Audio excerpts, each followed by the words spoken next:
AdSense account create করতে কোন কোন ডকুমেন্ট লাগবে, কি ক্রাইটেরিয়া ফিল আপ করতে হবে।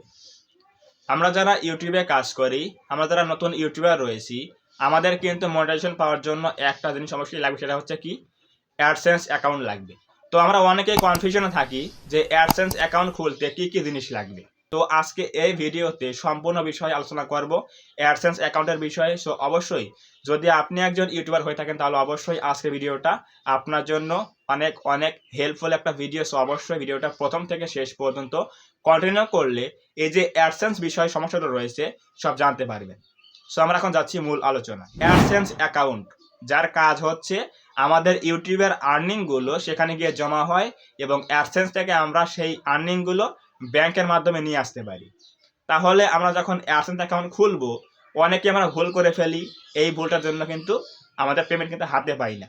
অনেকের আবার অ্যাডসেন্স ডিসেবল হয়ে যায়, অ্যাডসেন্স ব্লক হয়ে যায়, অ্যাডসেন্স আমাদের চালু হয় না, মনিটাইজ কিন্তু দেয় না। কোন কোন ভুল রয়েছে আজকে এই বিষয়ে সম্পূর্ণ আলোচনা করব। সো অবশ্যই স্কিপ না করে ভিডিওটা ফুল টাইম কন্টিনিউ করেন। অ্যাডসেন্স অ্যাকাউন্ট খুলতে প্রথমেই আপনাকে যেটা লাগবে সেটা হচ্ছে একটা এনআইডি কার্ড। আপনি যার নাম দিয়েই খুলবেন একটা এনআইডি কার্ড লাগবে। অ্যাটলিস্ট আপনাকে সেই ব্যক্তিকে ভোটার হতে হবে। পাসপোর্ট দিয়ে করলে, এনআইডি কার্ড দিয়ে করলে অবশ্যই আপনাকে সেই আইডি কার্ড লাগবে এবং ওই আইডি কার্ডে যে তথ্যগুলো দেওয়া রয়েছে, নাম, এরপর হচ্ছে ঠিকানা, এরপর আইডি নাম্বার, এরপর আপনার ডেট অফ বার্থ যেগুলো রয়েছে, মূল কথা হচ্ছে একটা এনআইডি কার্ডে হুবহু ততগুলো দেওয়া রয়েছে এবং ওই পিছন সাইটে মানে ব্যাক সাইটে যে অ্যাড্রেসটা দেওয়া রয়েছে, অ্যাডসেন্স অ্যাকাউন্টে কিন্তু হুবহু সেই অ্যাড্রেসটা দিতে হবে। আপনারা অনেকেই ভুল করেন কি অ্যাড্রেস ভেরিফাই কিন্তু হয় না, এই জন্য যে আপনারা বর্তমান ঠিকানা দিয়ে অ্যাডসেন্সটা ক্রিয়েট করেন, এই জন্য কিন্তু অ্যাকাউন্টটা নেয় না, অনেক এরর চলে আসে, অনেক সমস্যা হয়ে যায়। এই জন্য অবশ্যই এনআইডি কার্ড অনুসারে আপনার অ্যাড্রেসগুলো লিখে অ্যাডসেন্স ক্রিয়েট করলে কখনো সমস্যা হবে না। এবং একই ব্যক্তির ক্ষেত্রে একটাই অ্যাডসেন্স খুলতে হবে, দ্বিতীয় কিন্তু খোলা যাবে না। পাশাপাশি আপনি যে ডিভাইস দিয়ে অ্যাডসেন্সটা খুলছেন, মনিটাইজেশনটা অ্যাপ্লাই করছেন, অ্যাডসেন্সটা ক্রিয়েট করছেন, ওই ডিভাইস দিয়ে সেকেন্ড কোনো অ্যাডসেন্স অ্যাকাউন্ট কিন্তু খোলা যাবে না, তাহলে কিন্তু আগেরটা কিন্তু ব্লক হতে পারে। সো অবশ্যই একটা ডিভাইসের জন্য একটাই অ্যাডসেন্স অ্যাকাউন্ট চালাতে হবে, একটা জিমেইল দিয়ে একটাই অ্যাডসেন্স খুলতে হবে এবং একই ব্যক্তির জন্য একটাই অ্যাডসেন্স খুলতে হবে। যদি আপনার মাল্টিপল চ্যানেল থাকে তাহলে অবশ্যই আপনার বাবার নামে, ভাইয়ের নামে, বোনের নামে, মায়ের নামে ভিন্ন ভিন্ন জিমেইল অ্যাকাউন্ট ক্রিয়েট করে ভিন্ন ভিন্ন এনআইডি কার্ড দিয়ে ভিন্ন ভিন্ন অ্যাডসেন্স খুলবেন, তাহলে কোনো সমস্যা হবে না। কখনো ভুলেও একটা এনআইডি কার্ড দিয়ে দুইটা অ্যাডসেন্স খোলা ট্রাই করবেন না, তাহলে কিন্তু অবশ্যই আগেরটা যে খুলেছিলেন ওটা কিন্তু ব্লক হতে পারে। সো অবশ্যই অ্যাডসেন্স অ্যাকাউন্ট কিন্তু গুরুত্বপূর্ণ একটা জিনিস, যেখানে আমাদের আর্নিংগুলো জমা হয় সেখানে, এবং সেখান থেকে আমরা ব্যাংকে টাকাগুলো আনতে পারি। সো অবশ্যই এই অ্যাডসেন্স অ্যাকাউন্টটা যাতে কোনো ক্ষতির সম্মুখীন না হয়, ব্লক না হয়, ডিসেবল না হয়ে যায়, এই জন্য আমাদের কিন্তু খেয়াল রাখতে হবে। সো অবশ্যই এনআইডি কার্ডের তথ্য অনুসারে আমাদের অ্যাডসেন্সটা ক্রিয়েট করতে হবে। আপনি যেখানে থাকেন না কেন ওটার কোনো দরকার নাই, প্রেজেন্ট অ্যাড্রেস দেওয়া দরকার নাই, জাস্ট আপনার এনআইডি কার্ডে যা আছে ওইগুলো দিয়ে কিন্তু ফিল আপ করতে হবে। তাহলে আমাদের অ্যাডসেন্সটা কিন্তু কমপ্লিটলি কিন্তু আমাদের তৈরি হয়ে যাবে, চালু হয়ে যাবে। তাহলে আমরা ইউটিউব থেকে যে আর্নিংগুলো করবো সেখানে কিন্তু জমা হবে এবং সেখান থেকে আমরা ব্যাংকে আনতে পারবো। এটা হচ্ছে অ্যাডসেন্স খোলার প্রসেস।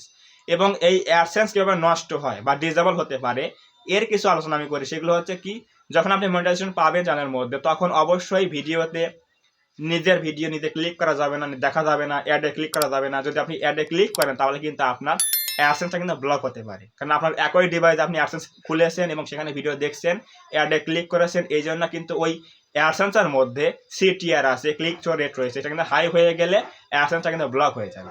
সো অবশ্যই কখনোই আপনি নিজের ভিডিও মনিটাইজেশন পাওয়ার পরে ক্লিক করে দেখবেন না, অ্যাড শো করলে কিন্তু সমস্যা আছে, আপনার অ্যাডসেন্স কিন্তু ব্লক হতে পারে। এই ইনভ্যালিড ক্লিকের জন্য যে চ্যানেলের মধ্যে মনিটাইজেশন ডিসেবল হয়ে যায়, আজীবনেও কিন্তু আপনার ওই চ্যানেলের মধ্যে আর মনিটাইজেশন ফিরে পাবেন না, কারণ এটা হচ্ছে ইউটিউবের একটা মারাত্মক একটা ভুল। যদি আপনি নিজের ভিডিও নিজে বারবার দেখেন এবং অ্যাড শো করে এবং অ্যাডসেন্সের মধ্যে সিটিআর হাই হয়ে যায়, তাহলে আপনার ওই চ্যানেলের মধ্যে মনিটাইজ ডিসেবল হয়ে গেলে আজীবনেও এটা ফিরিয়ে আনা যাবে না। ইউটিউব কিন্তু এটা কিন্তু লিগালি নোটিশ দিয়ে দিয়েছে বা বলে দিয়েছে যে চ্যানেলের মধ্যে ইনভ্যালিড ক্লিকের জন্য, স্প্যাম করার জন্য মনিটাইজ ডিসেবল হয়ে যায়, ওই চ্যানেলের মধ্যে আজীবনেও আর মনিটাইজ ফিরে পাওয়া যায় না। সো অবশ্যই এই যে আপনি মনিটাইজেশন পেয়েছেন, আপনার অ্যাড শো করছে কিনা, এই জন্য কৌতূহলবশত আপনার নিজের ভিডিওতে আপনার নিজের রাউটার থেকে ইন্টারনেট কানেকশন থেকে আপনি বারবার ভিডিওতে ক্লিক করছেন, অ্যাড শো করছে, আপনি ভাবছেন আমার অ্যাড শো করছে, ইনকামটা বেশি হবে এবং ভিউজও বাড়ছে। এইগুলো করলে, এই স্প্যামগুলো করলে কিন্তু অবশ্যই চ্যানেলটা ডাউন হবে এবং পাশাপাশি অ্যাডসেন্সটা ব্লক হতে পারে। অবশ্যই এই কাজগুলো করবেন না। এবং অ্যাডসেন্স খুলতে কী কী লাগবে অবশ্যই বলে দিলাম।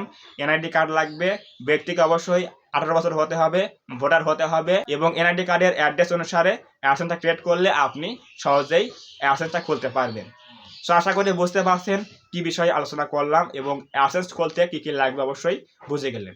তো যদি আজকের এই ভিডিওতে কিছু বুঝতে পারেন, কিছু জানতে পারেন, অবশ্যই ভিডিওকে লাইক করে দেবেন, কমেন্টে বলবেন আজকের ভিডিও কেমন হয়েছে। এবং আপনি যদি এই চ্যানেলের মধ্যে প্রথমবার আসেন তাহলে অবশ্যই চ্যানেলটা সাবস্ক্রাইব করে দিয়ে পাশে আসা বেল আইকনটি অল প্রেস করে দিয়ে আমাদের এই ছোট্ট পরিবার সদস্য হয়ে যাবেন, যাতে করে নেক্সট টাইমে আমি কোনো এরকম হেল্পফুল ভিডিও আপলোড করলে আপনারা সহজেই পেতে পারেন। তো ধন্যবাদ সবাইকে, দেখা হবে আগামী কোনো নতুন এরকম হেল্পফুল এবং ইনফরমেটিভ ভিডিও।